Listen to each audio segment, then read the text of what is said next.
Olá, seja bem-vindo ao devocional de hoje. Eu sou a Gabi e esta semana estamos explorando lições bíblicas de liderança para pessoas comuns, como você e eu.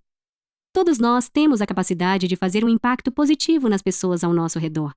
Com Cristo em nós, todos somos representantes do caminho contracultural de Jesus para um mundo que precisa desesperadamente dele. O tema de hoje é como você pode se posicionar. E veremos a história de Mardoqueu, cujas ações radicais desencadearam uma série de eventos que levaram à salvação de seu povo. A passagem de hoje é Ester, capítulo 4, versículos 1 a 5. Quando Mardoqueu soube de tudo o que tinha acontecido, rasgou as vestes, vestiu-se de pano de saco, cobriu-se de cinza e saiu pela cidade, chorando amargamente em alta voz. Foi até a porta do palácio real, mas não entrou, porque ninguém vestido de pano de saco tinha permissão de entrar. Em cada província onde chegou o decreto com a ordem do rei, houve grande pranto entre os judeus, com jejum, choro e lamento. Muitos se deitavam em pano de saco e em cinza. Quando as criadas de Ester e os oficiais responsáveis pelo harém lhe contaram o que se passava com Mardoqueu, ela ficou muito aflita e mandou-lhe roupas para que as vestisse e tirasse o pano de saco. Mas ele não quis aceitá-las.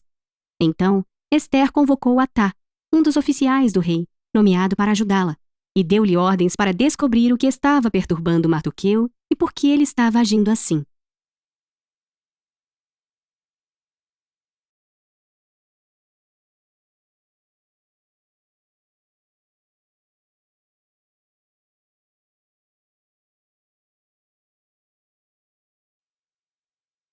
Vamos nos aprofundar na palavra? Na era das redes sociais, pensamentos e orações tornaram-se a resposta comum para situações difíceis. Embora a ação coletiva seja poderosa, essas manifestações online muitas vezes geram mais cinismo do que esperança. Isso porque, muitas vezes, elas não se traduzem em ações significativas. Oferecer orações se tornou um escape, em vez de um compromisso, uma expressão de simpatia de baixo custo em vez de um compromisso sacrificial de ajudar.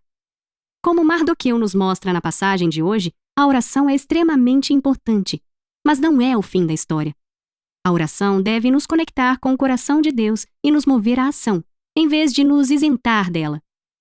Agir é como podemos mostrar liderança à maneira de Cristo para nosso mundo, muitas vezes passivo. No começo do texto que lemos, os judeus enfrentavam um futuro sombrio. Amã, um homem muito mau, havia colocado em movimento um plano para matar todos os judeus no Império Persa. O povo de Deus estava à beira da aniquilação. Mardoqueu, porém, recusa-se a aceitar aquele destino para o seu povo. Seus pensamentos e orações o impulsionam à ação, lamentando junto à porta do rei. Mardoqueu sacrifica seu tempo, reputação e dignidade para inspirar uma mudança. Ele age em suas orações, se posicionando e permitindo que Deus o use como parte da resposta. Felizmente, as ações de Mardoqueu não passam despercebidas. Ester toma conhecimento do que pairava sobre o seu povo e uma série de eventos é desencadeada que leva à salvação dos judeus. Algo que talvez nunca teria começado se Mardoqueu não tivesse agido tão corajosamente.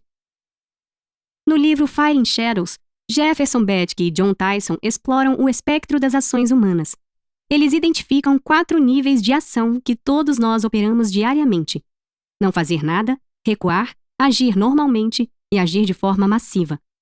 Enquanto a maioria de nós se acomoda nos 3 primeiros níveis, eles oferecem pouco impacto. Somente o 4º nível, ação massiva, produz resultados reais.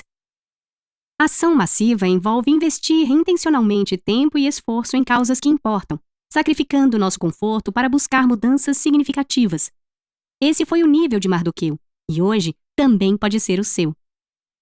Reflita sobre o que você tem orado recentemente. Como Deus pode estar convidando você a agir nessas áreas hoje?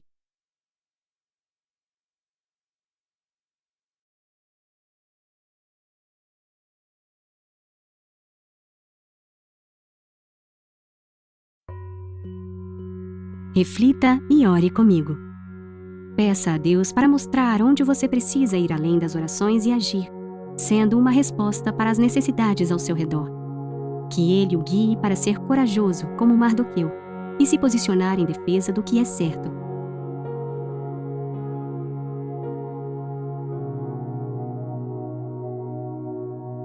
Neste momento de reflexão, Considere as áreas em que você tem orado por mudança. Em quais dessas situações Deus pode estar chamando você para ser parte ativa da solução? Pense em como seus dons e recursos podem ser usados para fazer a diferença.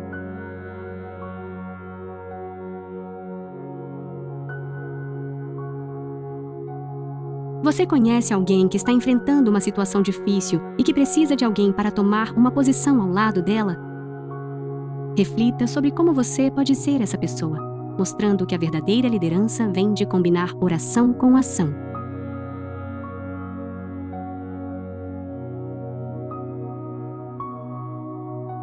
Vamos orar. Senhor, obrigada por me lembrar que orar é importante, mas que agir também é essencial. Ajuda-me a ser como Mardoqueu, disposta a me sacrificar pelo que é justo, confiando que o Senhor pode usar minhas ações para trazer transformação. Que minhas orações não fiquem apenas nas palavras, mas sejam transformadas em ações concretas que glorificam o Teu nome. Dá-me a coragem e a sabedoria para me posicionar em situações que exigem uma resposta, para ser luz e esperança onde for necessário. Em nome de Jesus, amém.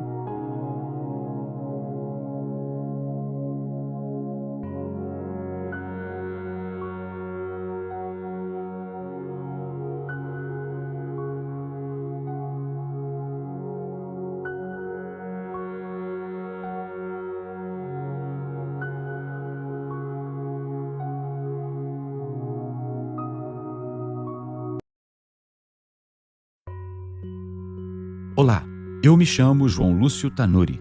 Seja muito bem-vindo a mais um dia da nossa Semana de Pensamento do Dia sobre os últimos conselhos de Paulo. Após dedicar toda a sua vida a espalhar boas novas do Evangelho, Paulo, agora um velho, passa seus últimos dias em uma masmorra.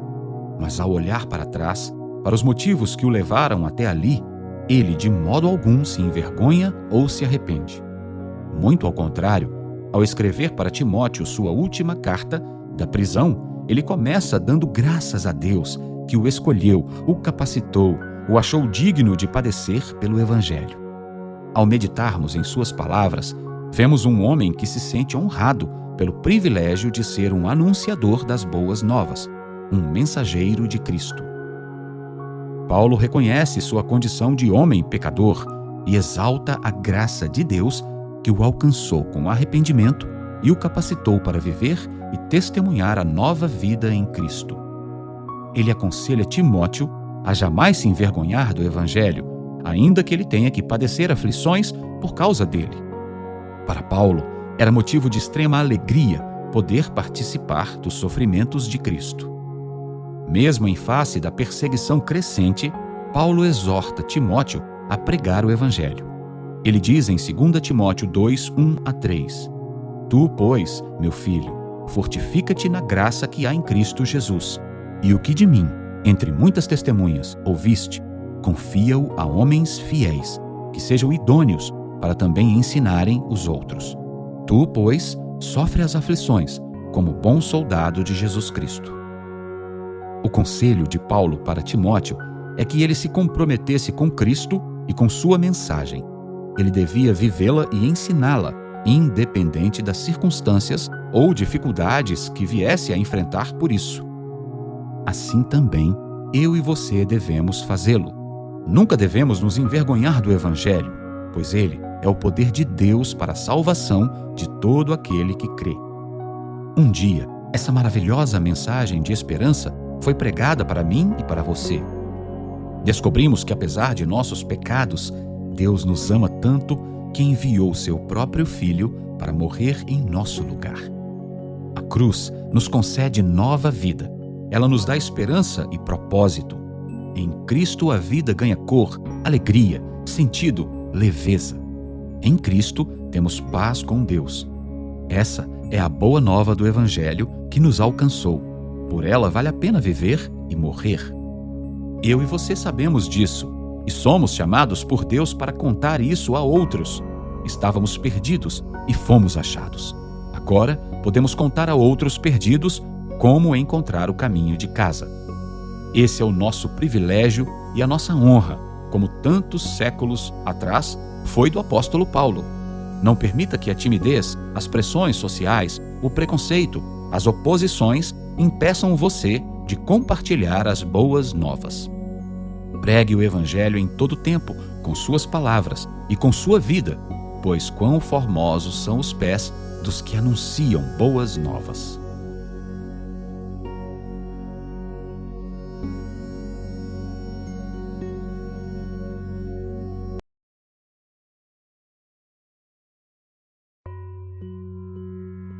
Olá, eu sou Marcos Freire. Seja bem-vindo ao especial do Posicionadas aqui no Glorify. O capítulo de hoje, Lucas 2, narra episódios marcantes que aconteceram com o nascimento de Jesus. O nascimento do Filho de Deus foi repleto de boas notícias. Afinal, o Messias estava chegando para libertar Israel, a esperança das nações. Porém, notícias não tão boas assim também fizeram parte deste momento. Maria e José, Simão e Ana, os pastores do campo, todos poderiam ter preformatado em suas mentes o modo que o Messias chegaria ao mundo. Mas a forma que Jesus vem surpreende a todos, pois ele veio de uma maneira inusitada. Maria estava prestes a dar à luz e recebe a notícia que precisaria viajar uma longa distância e, ao chegar lá, descobre que o seu bebê iria nascer ali, sem sequer uma cama. Com certeza, aquele não seria o cenário ideal que ela imaginou para a chegada do seu filho no meio dos animais em uma manjedoura. Porém, Maria não se deixou abalar ou sequer questionou. A Bíblia relata que Maria guardava todas as coisas no coração, ou seja, ela refletia sobre aquilo que Deus estava fazendo. Maria e José aceitariam viver o plano de Deus, mesmo que isto significasse abrir mão de seus planos. Como diz em Isaías 40:13, quem pode conhecer a mente do Senhor?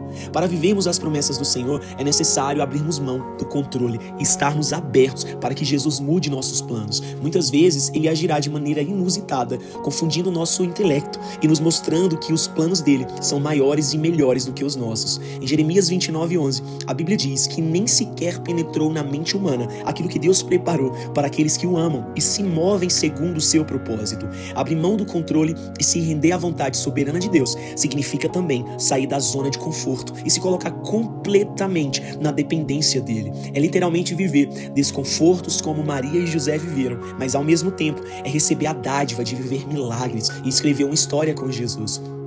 Durante todo o processo, você poderá experimentar o Deus Emanuel, Jesus, que estará sempre com você. E pela certeza desta promessa, podemos confiar, sem medo, em sua perfeita vontade.